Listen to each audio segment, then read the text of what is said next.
friends, today I am going to explain chapter 1 of chemistry, class 10 CBSE board, and the name of the chapter is the chemical reactions and equations.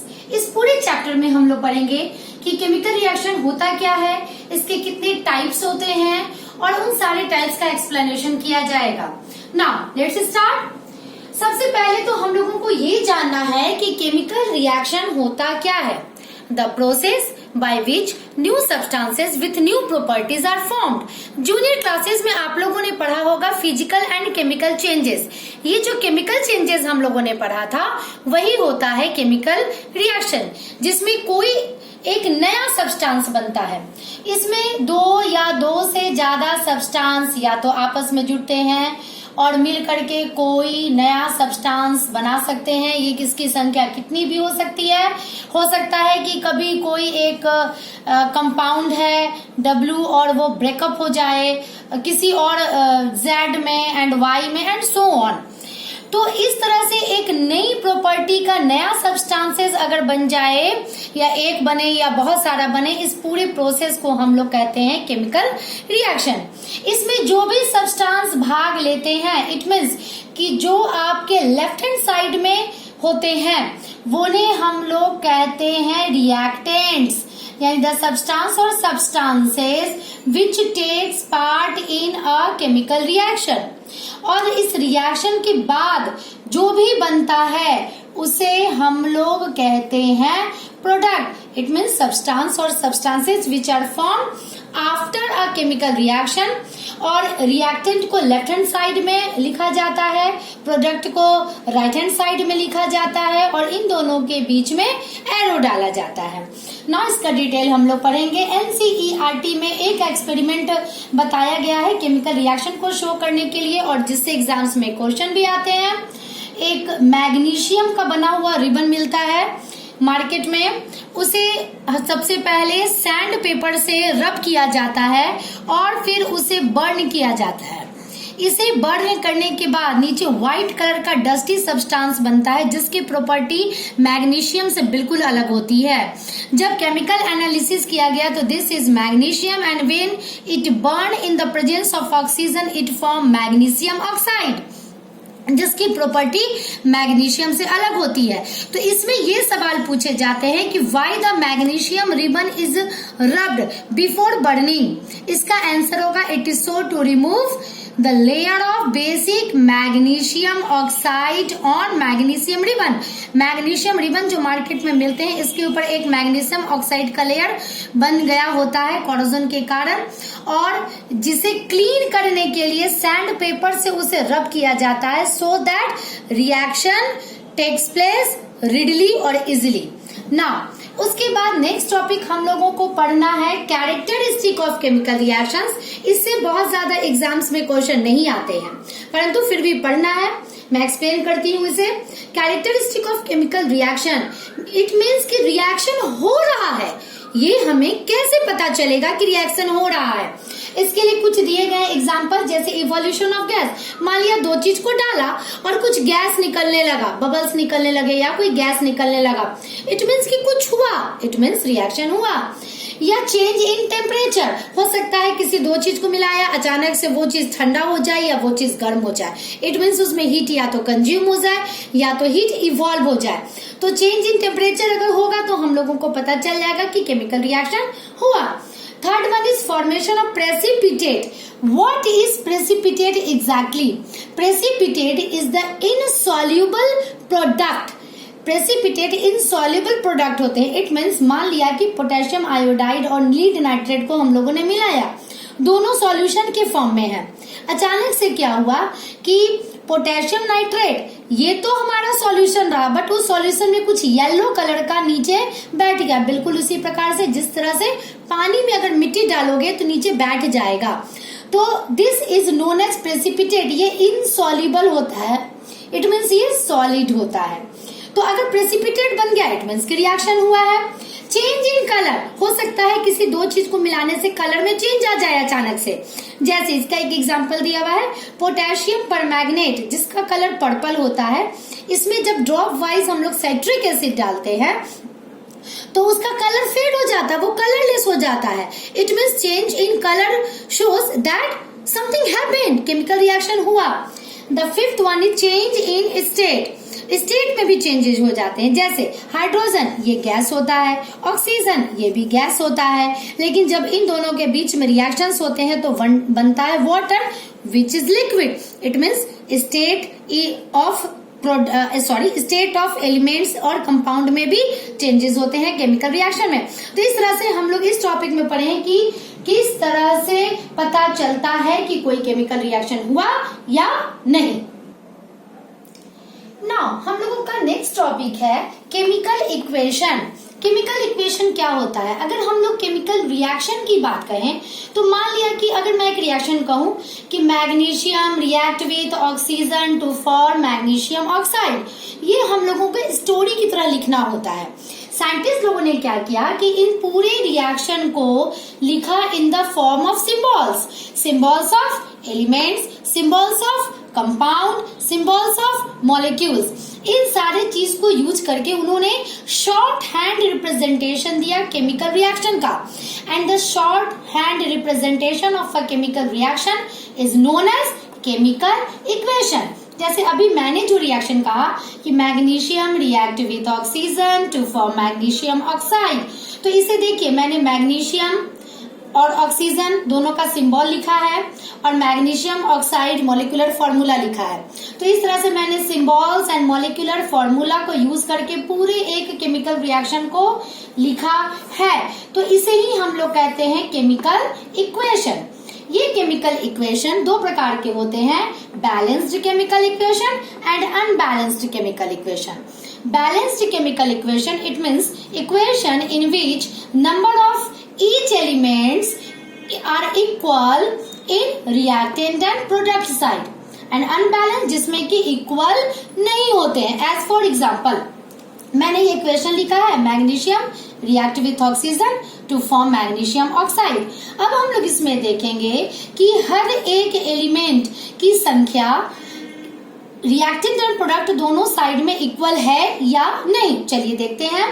और ये एक trick है कि पहले आप other elements को balance कीजिए and then आप ऑक्सीजन एंड हाइड्रोजन को बैलेंस कीजिए। वैसे कुछ भी किया जा सकता है बट स्टूडेंट्स ये इजी होता है ना।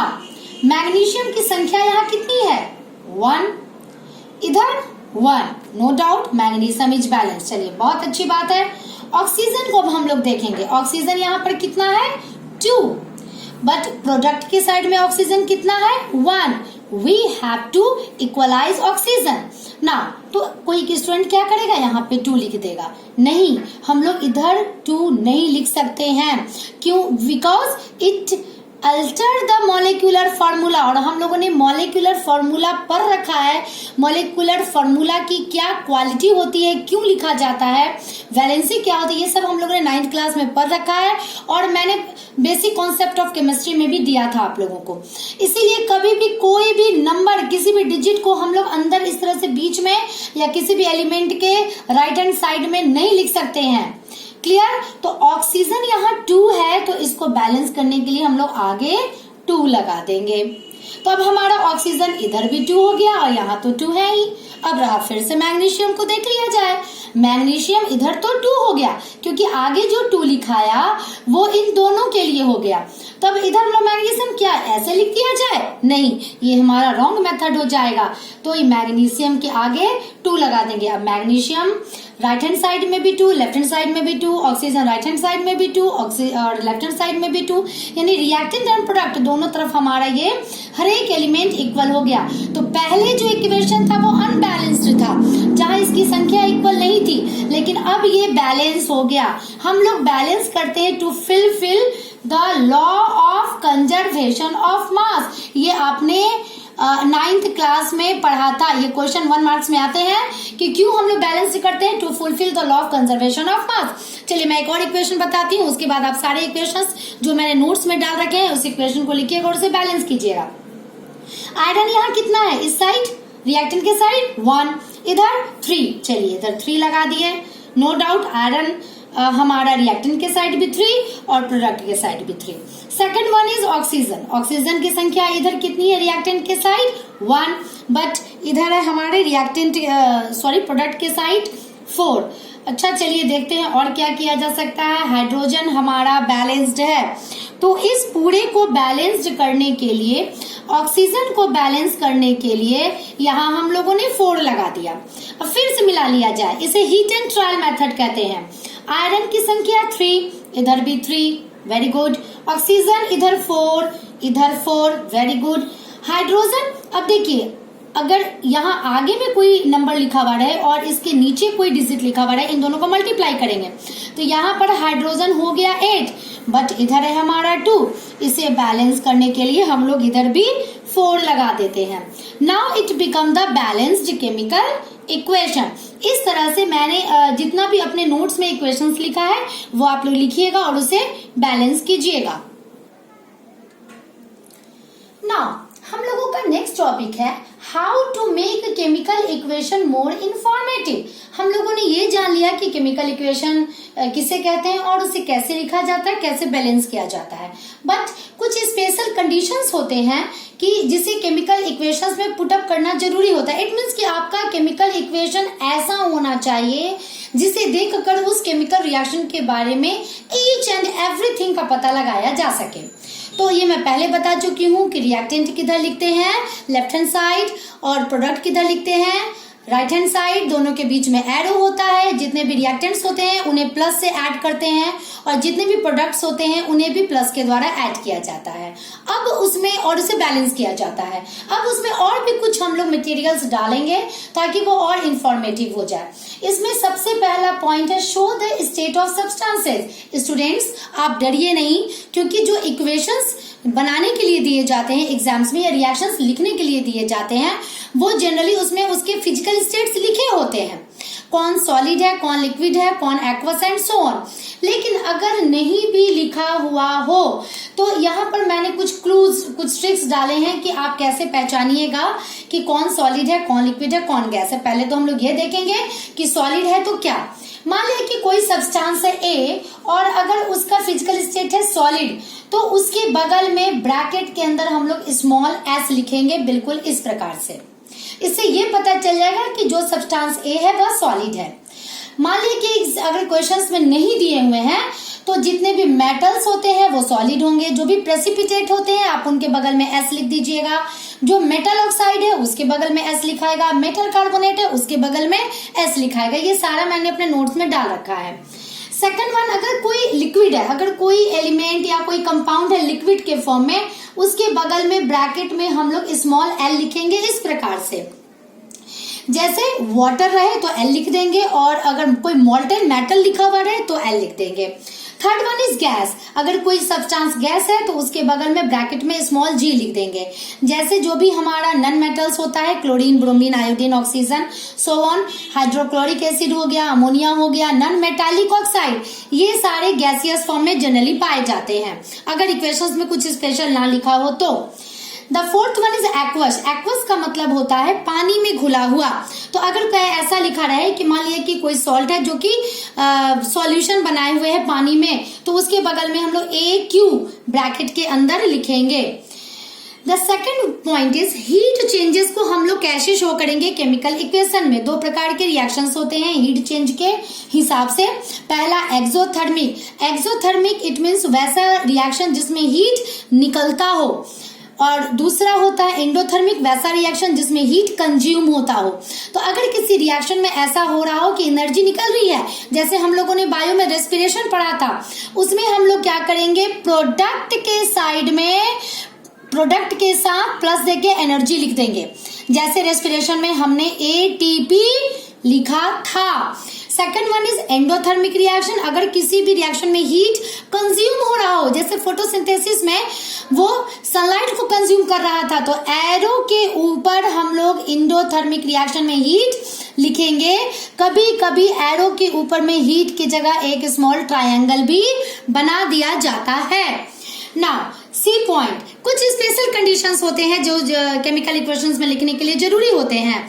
जैसे मान लिया कि मेरा एक इक्वेशन है, ध्यान से सुनिएगा मुझे, carbon monoxide react with hydrogen at 300 degrees Celsius temperature and 300 atmospheric pressure in the presence of zinc oxide and chromium oxide to form methanol.